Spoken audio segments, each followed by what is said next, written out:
Hey everyone, and welcome to Japan Talk. This is episode 7. I'm Chase. And I'm Chaz. And this week we're going to be talking about our top 5 places to eat and cultural sites. First off, I think we're going to jump right into places to eat, and we're going to go over my favorite ramen place, which is a place called Kikambo. Number 1. The location that I went to is located in Ikebukuro, and they specialize in a spicy miso ramen. And you can get some amazing pork there on top of the ramen that is just to die for. I mean, these big chunks of pork that you can get a regular or a double size. And I definitely recommend checking out that place, and we'll probably be able to link the website down below. Yeah, you'll be able to see just how amazing it looks. I mean, absolutely awesome. Best ramen I've ever had, and I've been to quite a few ramen places, but that's my favorite. Yeah, and a close runner-up for the number 1 ramen spot is another place called Funji, and it's actually in Shinjuku. It's this little, as you can see, this tiny little hole-in-the-wall ramen place. The only way you can really even tell it's there is there's usually a line coming out of it of people waiting to get in. But they specialize in skimmen, which is the ramen that you get the noodles and the broth separate, and you'll dip the noodles in the broth and eat it. And you can get more noodles or everything. And they have a lot of different options, but it was really good as well. So number 2 for must-eat foods in Japan is what I'm going to call festival food or Matsuri food. Number 2. So typically, throughout the year, you can go to different Japanese festivals, especially during the summer. They have a lot of festivals. Usually each city will have some sort of festival, and you can get all the typical festival food like yakisoba, where they cook it there right in front of you, and they usually put all the stuff in the noodles, and they put a fried egg on top. Takoyaki, kind of similar to what we made. Okonomiyaki as well. They also have a lot of desserts. They have like the fresh taiyaki that they'll make right there in their little griddles, as well as like chocolate covered bananas and all kinds of other really good stuff. And number 3 on the food list, we're going to talk a little bit about yakitori. Number 3. Yakitori, of course, is the chicken skewers. And if I was going to recommend a single place to visit if you're just going to eat yakitori and you've never had it before, I'm going to suggest a place called Torikizoku. And this is actually a chain restaurant throughout Japan. You're going to find them all over, especially densely in Tokyo, rather. And they'll have a really great menu with all sorts of choices. Yeah, all kinds of really delicious stuff. Whether or not it's going to be alcohol or chicken skewers themselves. I mean, you'll see wonderful things like chizu tsukune and just every other kind of dish you could think of associated with yakitori. And then some things you wouldn't think of, like little bowls of ramen and that kind of stuff. Mm-hmm. And it's all very cheap and really very accessible, really very affordable. And for number 4, I'm going to say Okonomiyaki. And Number 4. And one of the places that we became really familiar with was a chain Okonomiyaki restaurant called Dotonbori. And they have their icon as like the little tanuki. They usually have one of those tanuki statues out front. But it was a great place to go and have all different kinds of okonomiyaki. It was relatively cheap, between 400 to 600 yen for a bowl. And they actually had a tabe hodai, so an all-you-can-eat option certain nights, I think. But yeah, you can see on their website they have all kinds of delicious stuff. But yeah, I definitely recommend that place. And for number 5, this is something that we couldn't really narrow down a single place to go and try it, but you have to have some sushi. Number 5. Whether or not you're going to a sit-down sushi bar or a conveyor belt sushi place, whatever style of sushi, even if you're picking it up from the grocery store or the konbini, you have to have some sushi. Maybe if you were going to say one place, I would probably say the shops where the Tsukiji market used to be. Those shops are still thriving. If you want to go from that, early 6 a.m. to 4 or 5 in the afternoon, you can get some good food there. But just while you're in Japan, make sure you try Sushi some of from that somewhere. sushi. Yeah, somewhere. Anywhere. It'll change your whole feeling about sushi. And then now we're going to jump right into some of the cultural sites that we'd recommend that you check out while you're in Japan. Round 2.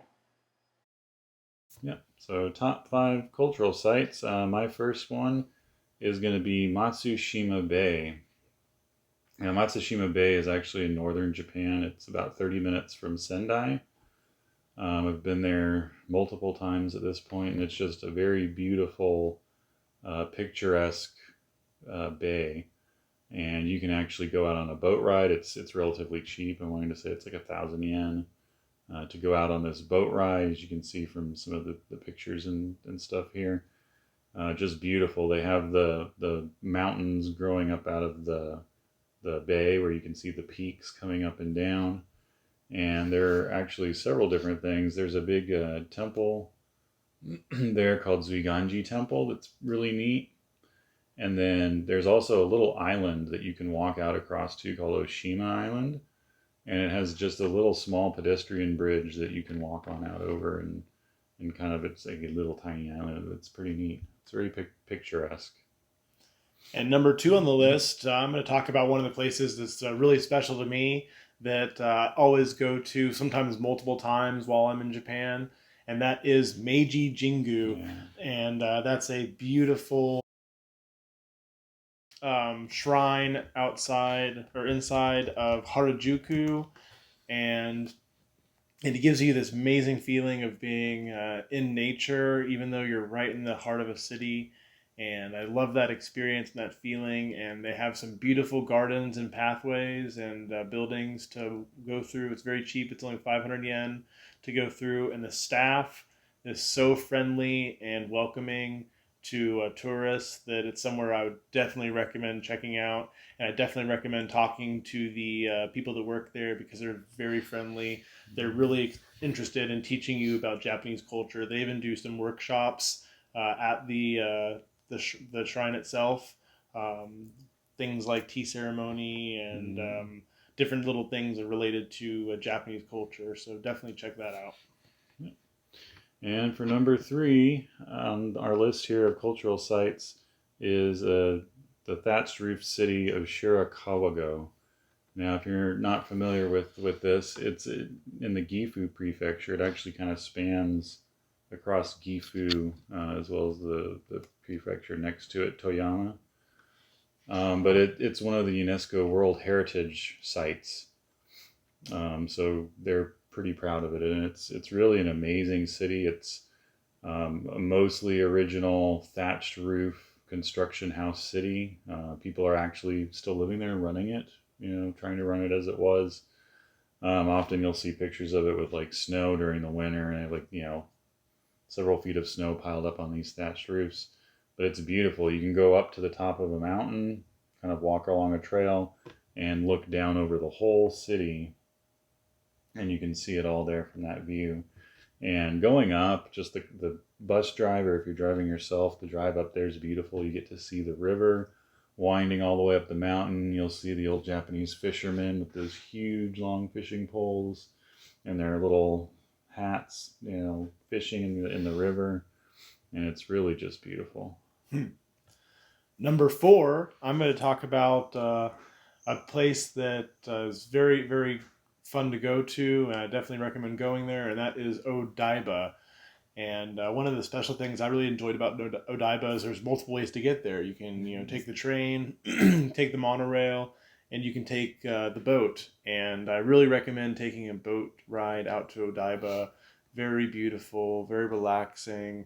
They have all sorts of different boats that can take you out there. And then if you're really interested in the whole boat aspect, there's even some other docks in that area that do dinner services with dinner and movie. So definitely look into that. But Odaiba is a great place. You're going to see tons of shopping, great restaurants, and you'll see something really cool if you're an anime fan. and that is the Unicorn Gundam. It's statues. So that's that 1:1 ratio. Yeah. Like a Unicorn Gundam It in transforms. Odaiba. It has all the lights and everything. Absolutely amazing. Different performances throughout the day, and then, like I said, some great shops, including a great Gundam store as well. So definitely check that out. And that's just scratching the surface when it comes to what you can do at Odaiba. And the final one on the list, we both kind of decided on Nara. Now, you've been to Nara recently, so how was that? I really recommend Nara because there's so much to do there. I think it's a place where you could spend 2 days very easily, especially if you're in like a family setting. If you're just a young guy going out exploring Japan, or a young lady going out exploring Japan, I don't think you're going to say, oh, I want to spend 2 days in Nara. But if you're with your young children or your parents or grandparents, I think it's definitely a great place to go. Nara Park is infested with deer, and it's amazing. They're friendly deer, too. They're friendly deer. To an extent, they will nip at you a little bit. They're a little aggressive if you got the cookies. They sell cookies there, which support the park itself. And the deer have been there for a very long time. They'll bow to you for a snack. And the cookies are very affordable. I think it's about $3 for a little packet of cookies. And you can feed the deer, and then you're right there in the park. You can walk right into Todaiji Temple, which is this absolutely stunning temple. It's the largest wooden structure in Japan. At one point, it was the largest wooden structure in the world. Absolutely beautiful. It has one of the largest Buddha statues inside of it. So stunning, and they have a great gift shop, and once again, a very friendly staff. So definitely recommend checking that place out. Yeah, awesome. So that was our top 5 places to eat and our top 5 cultural sites. Hope you enjoyed learning a bit about those. And if you want to see similar content to this, remember to hit the subscribe button down below. Like the video if you enjoyed it. Maybe comment down beneath and tell us if you have another place that you'd recommend, or if you have something that you would have switched out, or any suggestions for what kind of content you'd like to see in the future. So hopefully we'll see you next week. Yeah, till next time. Thanks for watching.